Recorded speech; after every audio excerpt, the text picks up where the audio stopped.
Bienvenue à la mini-méditation du mercredi de l'Institut biblique de Bruxelles. Aujourd'hui, nous allons parler de l'athéisme, qui est en pleine croissance en Europe aujourd'hui. Plus de gens ne croient plus en Dieu. Ils sont soit convaincus qu'il n'existe pas, soit ils vivent comme s'il n'existe pas. La Bible dit « Le fou dit dans son cœur, il n'y a pas de Dieu ». C'est choquant, n'est-ce pas, d'entendre ces propos? Parce que généralement, ce sont les gens athées qui disent que nous sommes fous de croire en Dieu. Alors, qui a raison? Avons-nous raison de croire en Dieu ou ont-ils raison de ne pas croire en lui? Je vais vous proposer 3 raisons de croire en Dieu. La première est la création. Le monde qui nous entoure révèle qu'il y a un créateur. La Bible dit ceci: en effet, les perfections invisibles de Dieu, sa puissance éternelle et sa divinité, se voient depuis la création du monde. Elles se comprennent par ce qu'il a fait. Dieu est invisible, on est d'accord. On ne peut pas voir, toucher Dieu, on ne peut pas l'apercevoir. Néanmoins, dans le monde, certaines qualités, sa puissance, sa grandeur, la beauté, l'ordre, se voient, sont manifestés. Une deuxième preuve pour l'existence de Dieu se trouve dans les prophéties bibliques.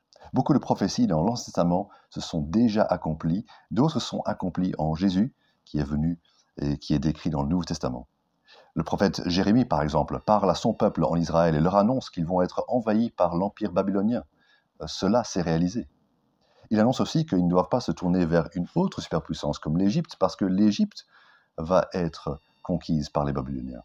Cela s'est réalisé. On voit de maintes reprises que Dieu annonce des choses à l'avance pour prouver qu'il est maître des circonstances.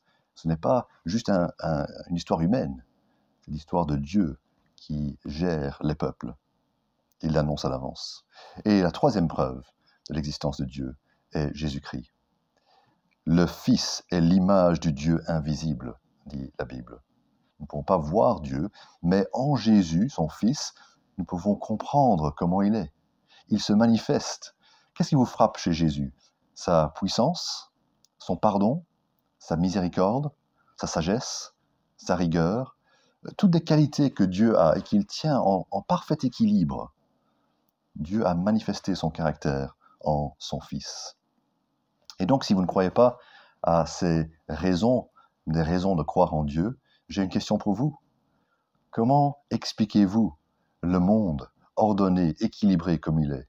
Comment expliquez-vous ces prophéties qui ont été dites par des prophètes et qui se sont réalisées dans l'histoire humaine? Comment expliquez-vous la personne de Jésus? Vous mettez beaucoup sur le compte du hasard. Moi, je n'ai pas une telle confiance.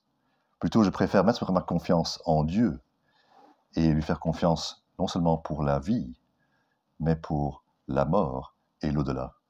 Il y a des raisons de croire en Dieu, et je pense qu'il y a raison maintenant de se tourner vers lui, de lui demander qu'il puisse se manifester, parce que celui qui cherche, trouve.